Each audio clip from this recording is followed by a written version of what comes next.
Throughout my career, I've been involved in investigating probably over 20 homicides. This is one of very few where bodies have been recovered from shallow graves.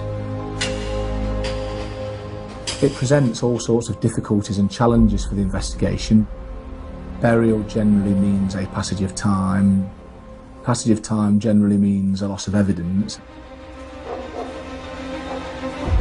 In a case like this, where that passage of time is 15 years, we're almost investigating a different era. CCTV, forensic evidence, eyewitnesses, mobile phone data, none of that was available to us. And so this actually was an investigation that relied on good old-fashioned detective work, going out, speaking to people, finding old documents, trying to piece them together. I couldn't at that moment have conceived that this would ever turn into a double murder.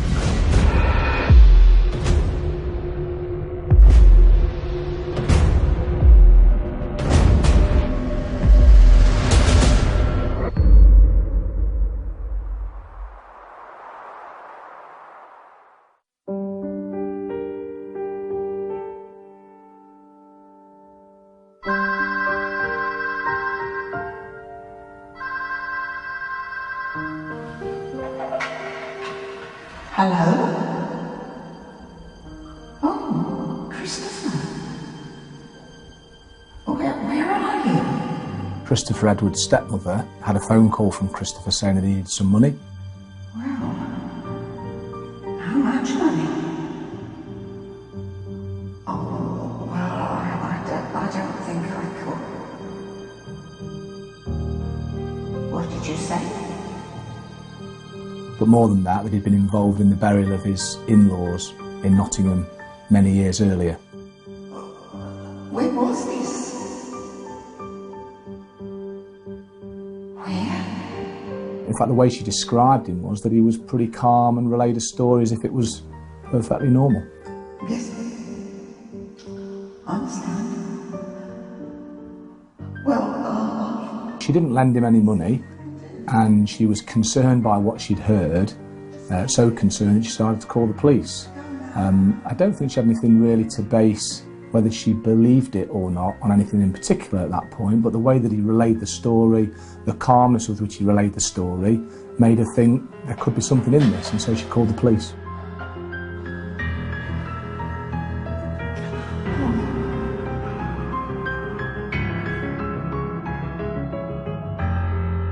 Bizarre is a fairly good description of how it sounded, yes.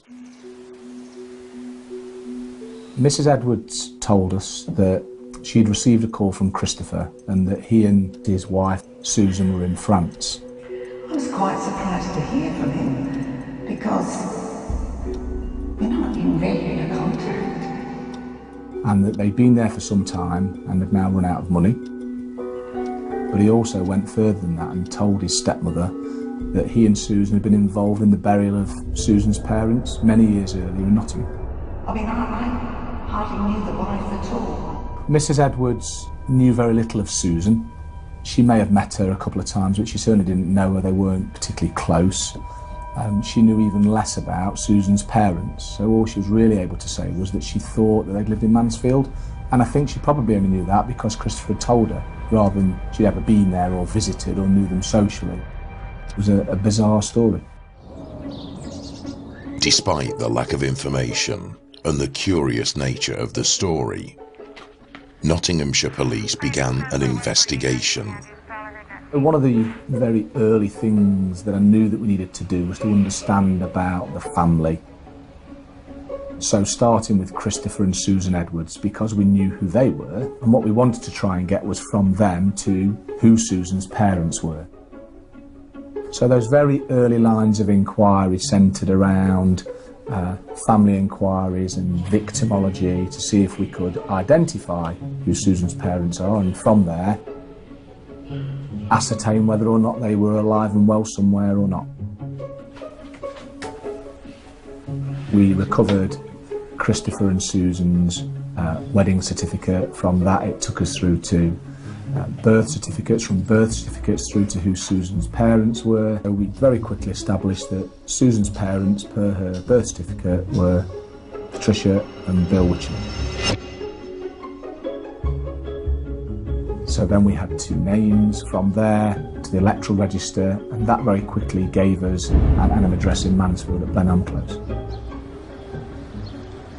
So once we'd identified the Wycherleys, the next step really was to carry out inquiries that were designed to establish whether they were alive or not, and these inquiries are known as proof of life inquiries. We started to look for the obvious traces really that people leave when they're alive, so people being registered to utility companies, so we did some checks with the utility companies, did voters checks to see who lived at the address, some vehicle inquiries, you know, did the Wycherleys have a car registered to them but taken out any insurance, did they have a mobile phone or a telephone, who and where were their doctors, had they attended any doctor's appointments or been to the hospital, leisure centres. We conducted those inquiries probably over the course of about a week. I had investigators visit their GPs to see whether they'd been seen recently, and what we were able to establish was that they hadn't, but that an appointment had been made many years before, so in the late 90s, early 2000s, that Mr Wycherley hadn't turned up to and had not been seen by his doctor since. We couldn't find any trace of them whatsoever after about 1998. So we spoke to former neighbours of the Wycherleys, and they were able to fairly confidently put a time on when they'd been there, and therefore when the Wycherleys had been there.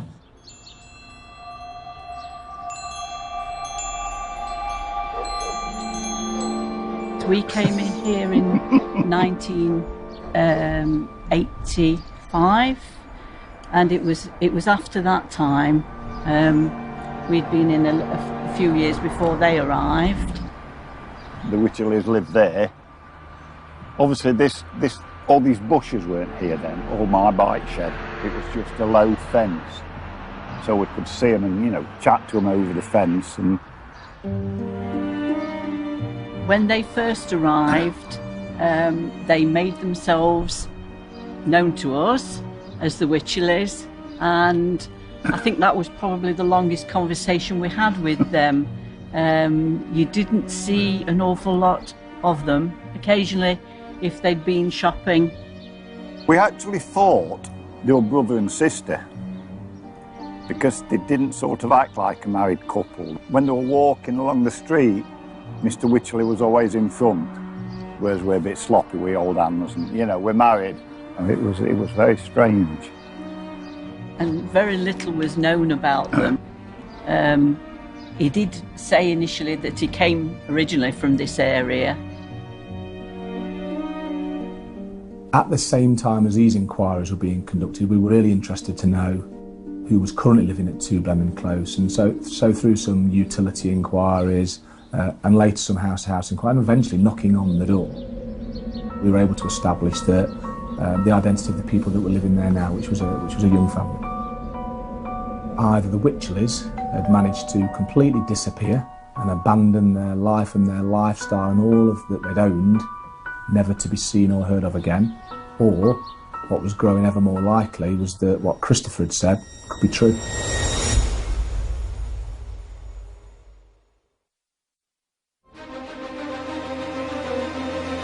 A phone call from Christopher Edwards to his stepmother had prompted police to begin searching for his in-laws. Christopher had claimed he and his wife Susan had buried her parents 15 years earlier. The police's proof of life inquiries concluded that either Bill and Patricia Wycherley had vanished without a trace, or they were in fact dead.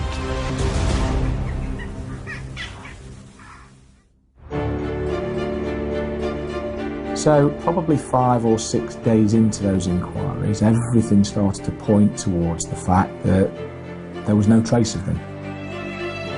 And at that point, that probably meant only one thing, which is that Christopher Edwards was telling the truth.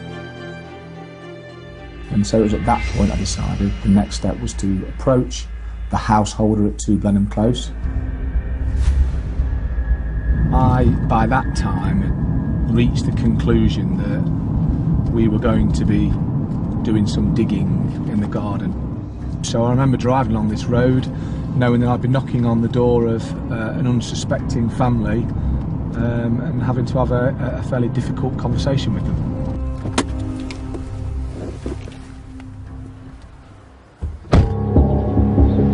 I came round, spent some time explaining the whole story as it had been relayed to us, and then broke the news that actually what we wanted to do was to start to excavate the garden. The lady who lives there now came round one night. She came in, she says, "I'm sorry to bother you, John, but police want to come and dig my garden up tomorrow." So I said jokingly, "Oh, they're looking for a dead body." You know, as you do, you're having a bit of a laugh and a joke. Then, of course, tents went up, and I thought, when I saw the tent go up, and we hadn't seen the Wycherleys for years, I suddenly thought, When we first arrived, the first few hours were all about setting the garden up. The search experts gridded it up so that we could focus on area by area and we could keep trace of where we'd been and where we hadn't. But there was quite an obvious area for us to focus, and that was an area just over there, several yards away from the back door of the house, really close to the fence.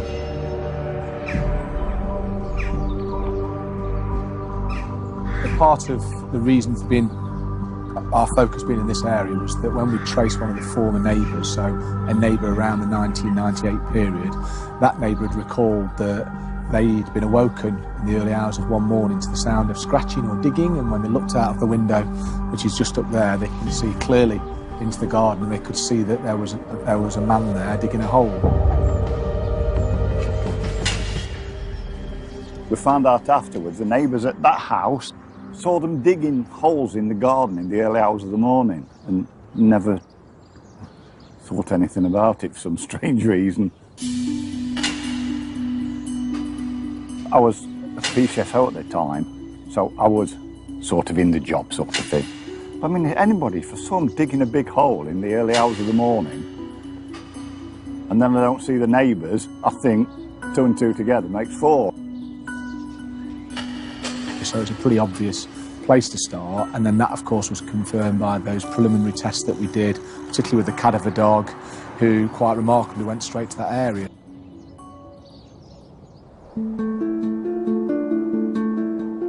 It was starting to go very quickly from a really weird story to actually there could well be 2 dead bodies buried in this very garden.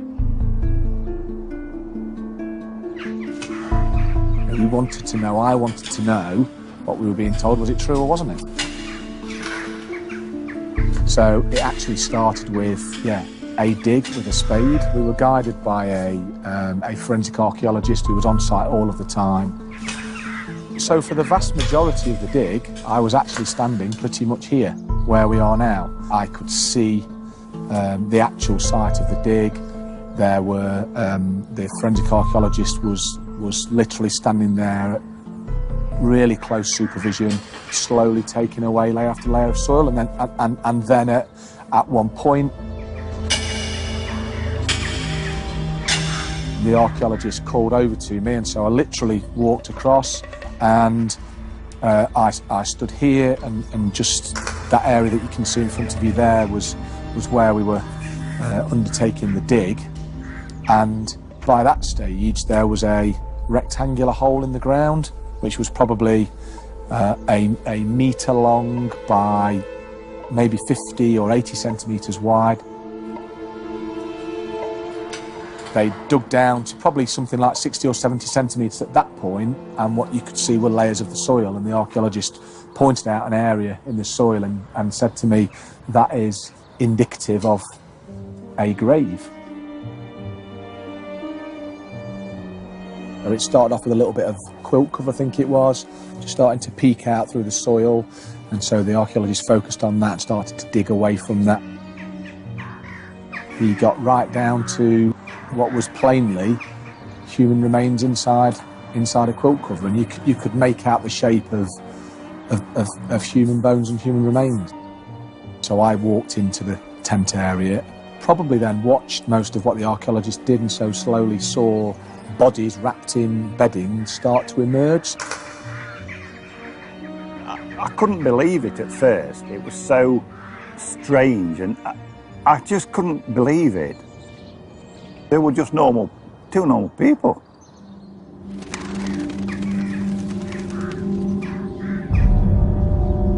This is the point of confirmation that there are two dead people buried in the ground, which is what we'd been told.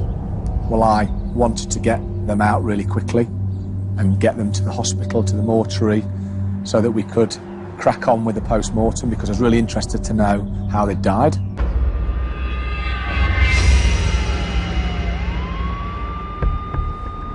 To find two bodies who have been undiscovered for 15 years is exceptionally rare and presents a lot of fairly individual challenges. Facing me on the table, we have an old dirty duvet cover. We proceed to open that up as gently as possible, and what we know we've got now is a human skeleton. The pathologist's heart sinks at this point. It is almost the biggest challenge you can face. You have nothing but a skeleton, so you can only go on what those bones tell you, and that means there's a good possibility we might end up with no answer at all. The challenge is set. It's a case of looking very, very carefully, trying to disturb as little as possible, and I have to say, we were tremendously fortunate. With the first body, we found a bullet embedded in the front of the spine. I know I have a cause of death. This is somebody who's been shot to death and buried. This is not going to have a nice ending.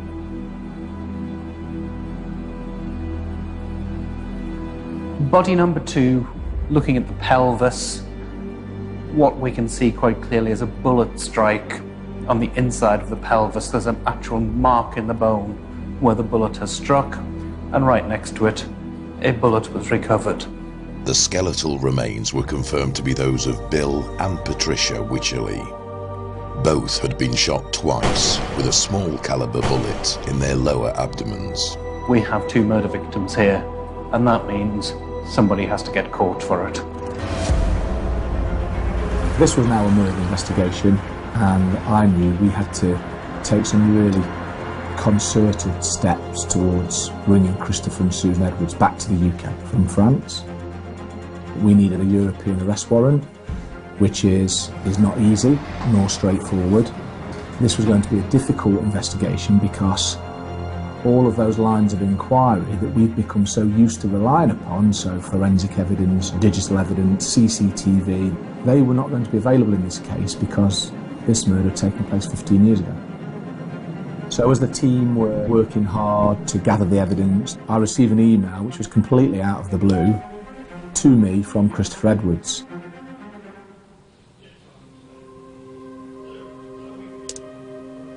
So I opened up the email, and the subject headline was "Surrender," and the body of the email, which was it was him describing to me in a few sentences that this is the next step of our plan. We're coming back.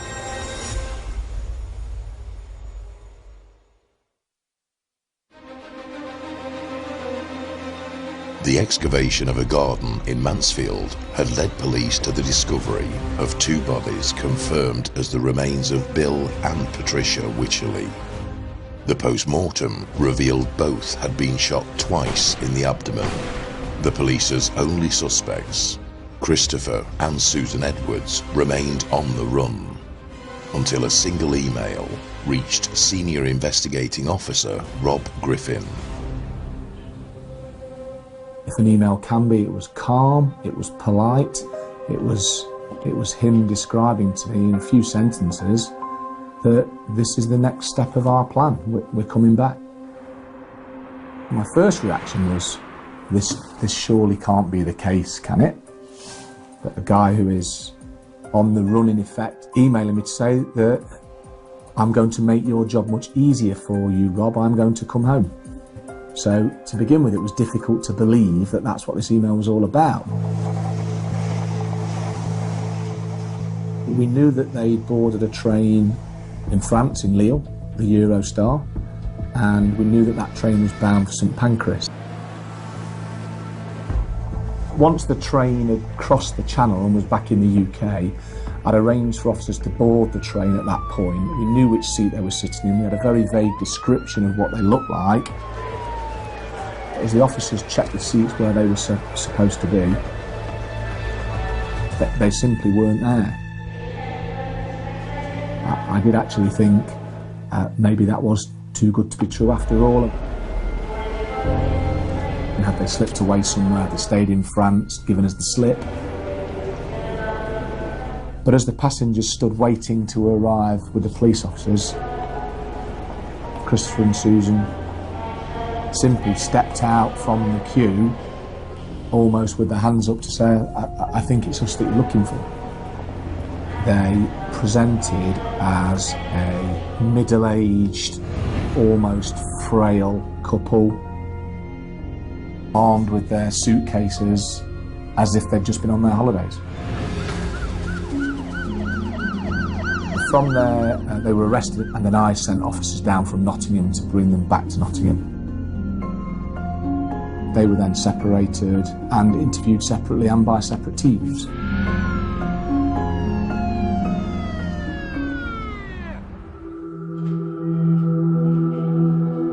They were both speaking right from the start.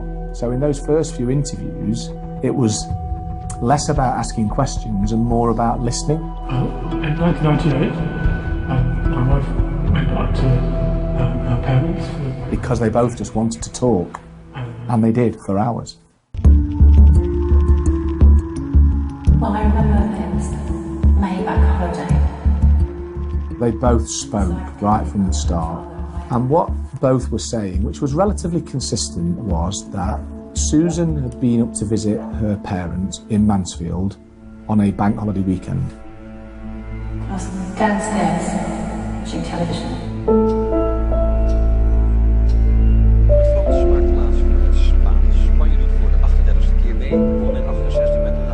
I heard the sound of an argument happening upstairs.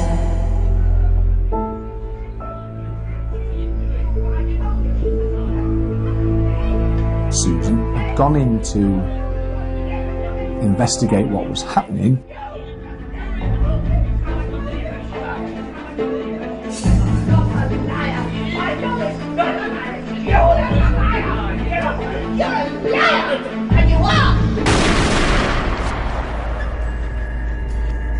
Her mother had shot her father. She then entered into an argument with her mother. During the argument, Mrs. Wycherley said to Susan, her daughter, two things. She firstly said that she had been aware that Bill had abused Susan as a child. I knew what he did to you. Then why did you do nothing to protect No, her? I tried, but you went off with him like a little... And secondly, that she, Patricia, admitted to Susan that she had been having an affair with Christopher. But you wouldn't go for the old husband, would you? You had to come looking for somebody else. You had to come looking for your mother. Can you believe it? Your mother! Put it down! Put it down! What was already a pretty emotionally charged argument resulted in Susan taking the gun from her mother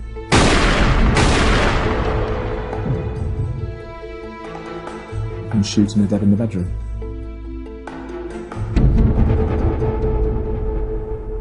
I just sort of lost control and I shot her.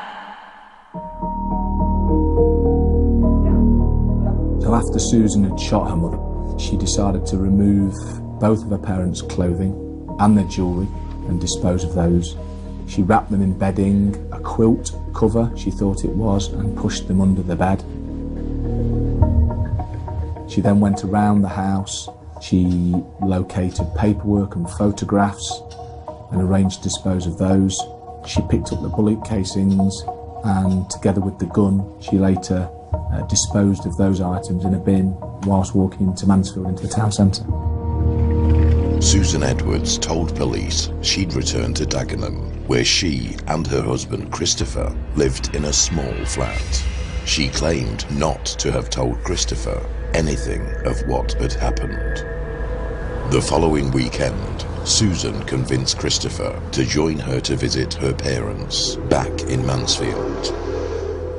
On their way back to Blenheim Close, they decided to stop off and have fish and chips, and still Susan had said nothing about this. They went into the house, let themselves in, sat and started to eat the fish and chips. And it was that point that she claims for the first time she mentioned that her parents were upstairs, having shot one of them, and that they were under the bed.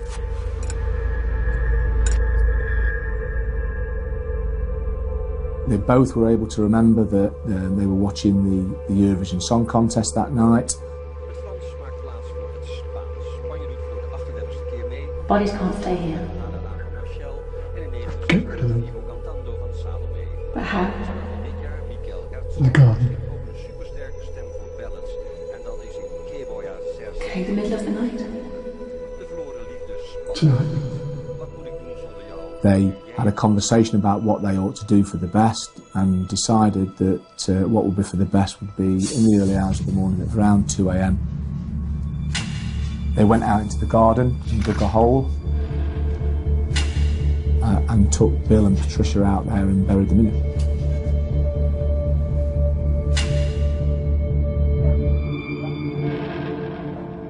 Their accounts were absolutely identical, right down to the, not fish and chips, but haddock and chips. And both were full of incredible detail, their detail being also identical, which it just sounds so incredibly unbelievable given that 15 years had passed, and everything felt to me as if this was something that they'd very carefully thought about, carefully planned, and had then come and told this story. I remembered we had haddock and chips. This offered them what they would have thought would be the best way out of a fairly serious situation, because it sought to completely exonerate Christopher, other than he's helped his wife out in her moment of need to bury her parents, but done nothing else, and that she was responsible for one killing, which she dressed up as manslaughter rather than murder, portraying herself as this woman who had been wronged all of her life, and then in this moment of madness had fired at her mother. So a manslaughter rather than murder. That's what I thought the accounts were very carefully designed to achieve for them. So at 2 a.m. we went into the garden. Completely rehearsed. It just didn't ring true with us at all.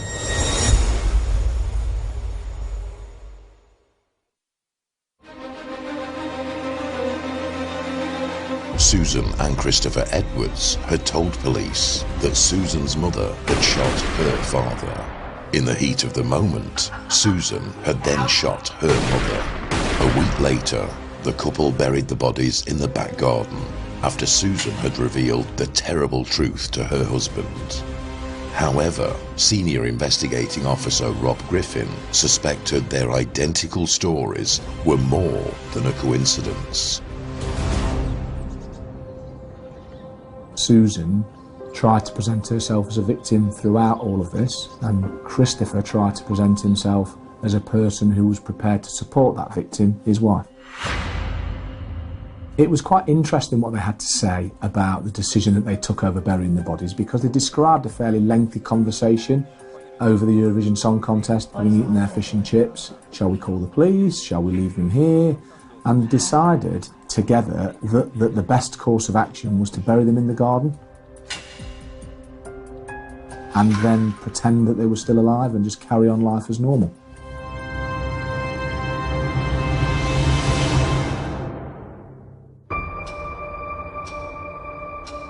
Given the nature of the lifestyle that the Wycherleys led, that they didn't really associate with anybody, perhaps wouldn't be missed, Susan and Christopher thought the easiest way here is to bury them and we'll just get away with it. Mr. Wycherley wanted to be left alone. He didn't want to socialise. If I saw him in the street, there's a paper shop just up the road. If I saw him up there, he'd say, hello, good morning, but that would be it. He wouldn't say, good morning, how are you, how's the family, just good morning, and then he'd walk away. Strange is the wrong word. He was reclusive, that's the best way I could describe him. He didn't want any bother, he didn't want to talk to people, so we left him alone. Patricia Wycherley seemed to me a timid, shy person. She didn't want to be friendly with the neighbours, but as I've said before, if you saw them walking along Barringer Road, she would probably be 10, 20 yards away behind. Mr. Wycherley used to play the piano or the organ, and Mrs. Wycherley used to sing along, and this went on literally some days till the early hours. It's so weird, isn't it? So because they kept themselves to themselves for all of that time, I think that really played into the Edwards' hands, because the Edwards would know that. They knew that they weren't very well known on the close, despite having been here for all that time, and so when they went missing, it didn't take too much to convince people that they were still around, even though we know they weren't. So as the investigation progressed, we simply dug deeper and deeper into this 15-year masquerade that the Edwards had put together. And what we actually uncovered was quite a complex plan to mask the fact that the Wycherleys were no longer alive. I saw the son-in-law, Chris, so I went round, and that's the first time I met him. He said, oh, I'm looking after the house. Mr. and Mrs. Wycherley's moved to Morecambe. Susan and Christopher ensured that electricity was still provided to the address, that Christopher would turn up and mow the lawn. I see they used to get Christmas cards sent from Morecambe. Susan would write letters to family members to add to that pretense that they were still alive. She pretended that those were written sometimes by Bill, for example. At the same time, Christopher would tell neighbours and people in the Mansfield area that they'd gone to Morecambe. They were very, very plausible. You couldn't, no suspicions whatsoever. But 7 years into their masquerade, Susan and Christopher's secret was close to being exposed. A car crashed into the fence, knocking the fence down, so that anybody walking past from that point could see straight into the garden and, of course, could look right across to where the grave was, which I think probably really spooked the Edwards. It was mended within hours. Now you think that's strange, it to be an insurance job, that it came up and the new fence panel was put up, and realise why now that, you know, there were 2 dead bodies there and he didn't want any suspicious activity. We needed to pick away at the accounts that Christopher and Susan had given, and whilst they might have thought that all of this detail would be their saviour, in actual fact, it turned out that that detail, each piece of detail, gave us something to just chip away at, which is what we did. So what did you do on the Tuesday after the bank holiday? We were able to prove that on the first Tuesday after that bank holiday, so on the Tuesday morning, that Susan had gone into a Halifax bank account in Mansfield. She had cleared 2 accounts that were in the joint names of her parents and had moved them into a brand new account which she opened that morning in hers and her mother's name, which gave her immediate access to all of that money, which she immediately withdrew and took away from the bank. Suddenly we had a very clear motive that within 36 hours of the killing, the first thing Susan decided to do was go and clear out of the account. It was the one detail that she'd failed to mention, this very otherwise detailed account. And the obvious reason for that would be that when she knew that we knew that, the motive came together, which completely ruined both of their stories. The way that they spent their money and lived their lives was quite an interesting aspect of this case. So we know that within the first 2 years, so that's the first 2 years that followed the murder, Susan had siphoned around about £250,000, so £250,000 from her parents' accounts into hers, and spent a lot. She was spending money on the most bizarre of items. lots of signed photos, lots of different autographs, and Gary Cooper and Frank Sinatra. So in July 2000, we know that £130,000 was paid into their account, and 3 months later, it had all gone. On the surface, the Edwards led a frugal life. No mobile phones, no car, no expensive clothes. But Susan Edwards' obsession for buying memorabilia had become out of control. So Susan had taken out a loan to the tune of £5,000 from the Halifax bank. She had taken out a credit card in her mother's name, Patricia Wycherley. She had even taken out a debt management plan by this time. Steal some money and spend it on these weird items. Obsessive and peculiar. But in 2002, Susan and Christopher's conspiracy to hide the murders would come unstuck. The Department of Work and Pensions had written to request an interview with Bill Wycherley, now supposedly in his 100th year. And they actually wanted to meet with him to kind of talk through this continued pension allowance that he'd been getting. They suspected, I'm sure, at that point that the game might be up. And so they decided to go on the run. They didn't have any money with which to do that, so Christopher stole £10,000 from his then employer, and with that money, together they fled to France and hid away. When they came back to England, they'd basically got nothing. They got these photographs and memorabilia, but no money.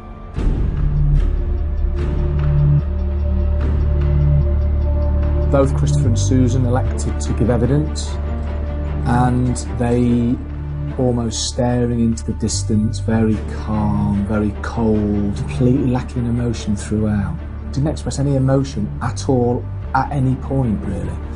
Very, very strange to sit and watch. Susan and Christopher Edwards stuck rigidly to their original story. Susan had acted alone after witnessing her mother shoot her father. The couple explained to the court that the bodies had not been buried until a week later, when Susan had told Christopher what had happened. But an expert witness would dispute their account. The thing that was most striking in this case was that the man had walked into the property with fish and chips, sat down at the kitchen table, started eating them, and was then informed that his wife's parents were dead upstairs.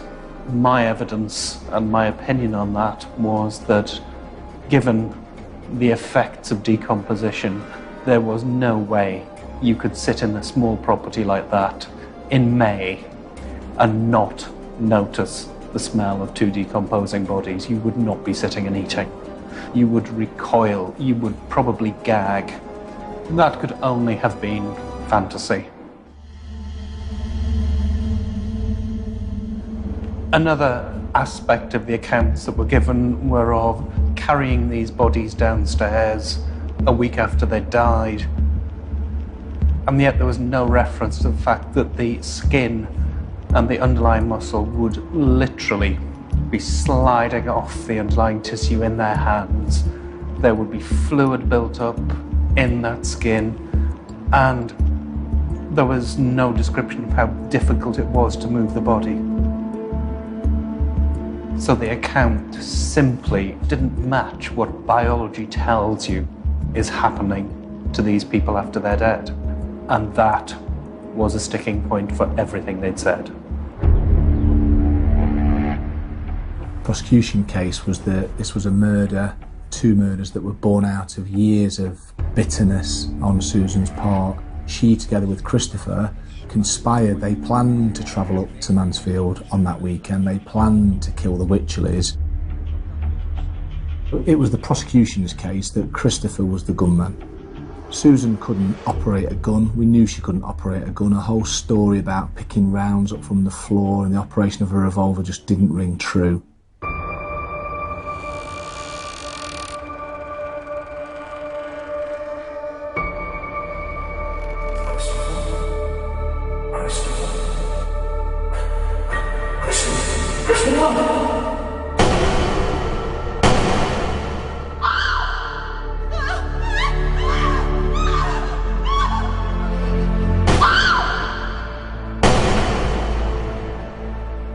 that he'd formerly owned guns, and whilst we could account for most of those guns, really interesting was that the only gun that we couldn't account for was a .38 revolver.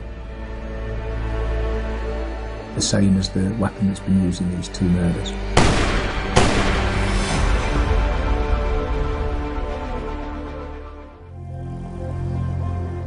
Christopher was the person who'd fired 2 shots at each of these 2 victims. They wanted the money, they wanted to sell the house, get the money from that and live as they wanted to live. I think that was just an excuse that she made, that her father had molested her. They planned then to take all of their money and siphon that away and to live off what they perhaps thought was theirs all along. Quite a shocking moment in the trial was when prosecution counsel was talking to Christopher about his use of guns and how he might fire a gun, and he asked him to demonstrate. He stood there as calm as can be, and he raised his arm and looked straight at the jury and went bang, bang. And that, I think, probably said it all, really. So all of those little strands of forensic evidence, the financial evidence, all of the evidence that indicated that Susan and Christopher were continuing this pretense that the Wycherleys were alive, when you put all of those things together and measured them against the account that they both rehearsed, it was plain that they weren't telling the truth, and the jury were convinced that they planned to murder and planned to siphon all the money away.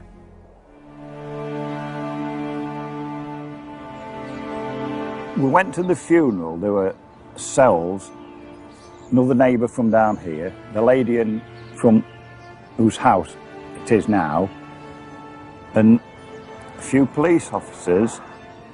You can't believe it though, can you, that they would kill their own parents and basically not care about it. You just don't know what goes through their minds, you know, that they would do such a thing. It's difficult to detach yourself from a murder investigation, but we have to try really hard to do it. I say, I just can't believe it, because they were so normal. That's the couple who did it. They were just normal people. So it just goes to show you can't judge people by the cover.